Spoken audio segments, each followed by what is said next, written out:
जब दानवीर कर्ण ने रोते हुए भगवान श्री कृष्ण से पूछा कि आखिर मेरा क्या दोष था, उसके बाद भगवान श्री कृष्ण ने क्या उत्तर दिया जानेंगे इस वीडियो में, इसलिए वीडियो को पूरा जरूर देखें। दानवीर सूर्यपुत्र कर्ण महाभारत का एक ऐसा योद्धा जिसकी गाथाएं आज तक प्रचलित है। जल्दी से आगे बढ़ते हैं और जानते हैं उस क्षण के बारे में जब भगवान श्री कृष्ण और दानवीर कर्ण के बीच में संवाद हो रहा था। ऐसे में सूर्यपुत्र कर्ण ने भगवान श्री कृष्ण से पूछा, जब मेरा जन्म हो रहा था तब मेरी माँ ने मुझे त्याग दिया, क्या अवैध संतान होना मेरा दोष था? द्रोणाचार्य ने मुझे सिखाया नहीं क्योंकि मैं क्षत्रिय पुत्र नहीं था। जब मैं परशुराम जी के पास गया तो उन्होंने मुझे सिखाया। जब मैंने शिक्षा प्राप्त कर ली तब उन्हें मेरी सच्चाई का पता चला, तब उन्होंने मुझे श्राप दे दिया। जिस वक्त मुझे उस विद्या की सबसे अधिक आवश्यकता होगी तब वह मुझे अस्मरण हो जाएगी,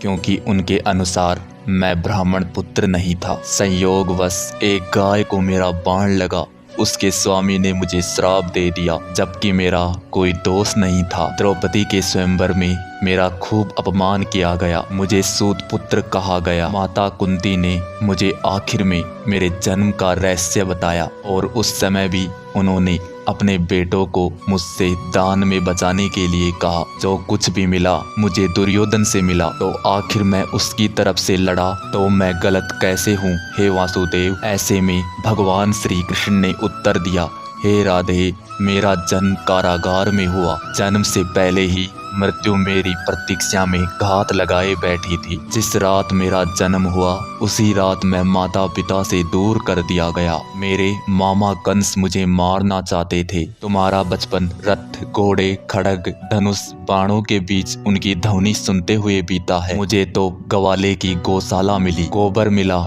और जब मैं खड़ा होकर चलना भी चाहा तो मुझे कई प्राणघात हमलों को झेलना पड़ा। उन राक्षसों से लड़ना पड़ा जिन्हें खुद मेरे मामा ने मुझे मारने के लिए भेजा था। कोई सेना नहीं, कोई शिक्षा नहीं, लोगों से ताने ही मिले कि उनकी समस्याओं का कारण मैं हूँ। तुम्हारे गुरु जब तुम्हारे शौर्य की तारीफ कर रहे थे उस उम्र में मुझे कोई शिक्षा ही नहीं मिली। जब मैं 16 वर्ष का हुआ तब जाकर मैं ऋषि सांदीपनि के आश्रम में पहुंचा। तुम अपनी पसंद की कन्या से विवाह कर सके, लेकिन मैंने जिस कन्या से प्रेम किया वो मुझे कभी मिली ही नहीं। मुझे उनसे विवाह करने पड़े जिन्हें मेरी चाह थी। क्या मैंने जिनको राक्षसों से बचाया था? मेरे पूरे समाज को यमुना के किनारे से हटाकर एक दूर समुद्र के किनारे जाकर बसना पड़ा। उन्हें जरासंध से बचाने के लिए ऐसा करना पड़ा। रण से पलायन करने के कारण मुझे रणछोड़ कहा गया। अगर दुर्योधन युद्ध जीतता भी है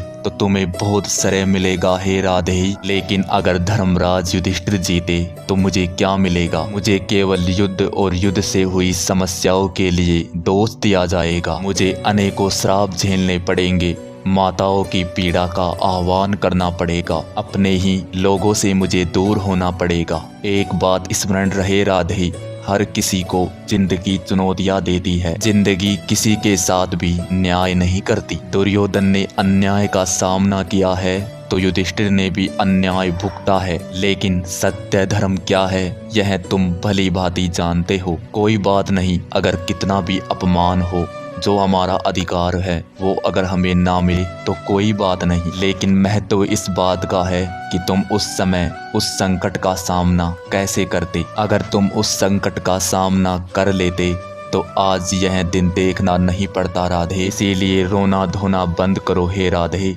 जिंदगी न्याय नहीं करती। इसका मतलब यह नहीं होता कि तुम्हें अधर्म के पथ पर चलने की अनुमति दी जाए। आज तुम्हारा वध निश्चित है, वह भी अर्जुन के हाथों। ऐसे में कर्ण ने दोबारा भगवान श्री कृष्ण से प्रश्न किया, मैं मृत्यु के लिए तैयार हूँ, लेकिन मेरे सामर्थ्य का क्या? तब भगवान श्री कृष्ण ने कहा, यह सोचो कि तुम्हें छल से मारना पड़ रहा है राधे, इससे बड़े सामर्थ्य की बात क्या होगी? तुम्हारा रथ उस भूमि में फंस चुका है, तुम्हें उसे निकालना ही होगा राधे। यही काल चक्र का नियम है राधे, और उसी समय अर्जुन को तुम्हारा छल पूर्वक वध करना होगा। यहीं से धर्म की नींव रखी जाएगी राधे, और धर्म के लिए तुम्हारा वध करना होगा राधे, और धर्म के लिए ये सब करना पड़ेगा राधे। इसीलिए अब तुम्हें जितना भी रोना धोना था वो अब बंद करो। तुम्हारा सामर्थ्य यह दुनिया जानती है राधे, और आने वाले युगों तक तुम्हारा नाम हर किसी की जुबा पर रहेगा। सूर्यपुत्र महारथी दानवीर कांड। तो दोस्तों, आपको कैसा लगा भगवान श्री कृष्ण और दानवीर कर्ण का यह खास संवाद? वीडियो अगर अच्छी लगी है तो वीडियो को लाइक और चैनल को सब्सक्राइब कीजिए। तो जल्द मिलेंगे एक और नए वीडियो में, तब तक आप अपना ख्याल रखें।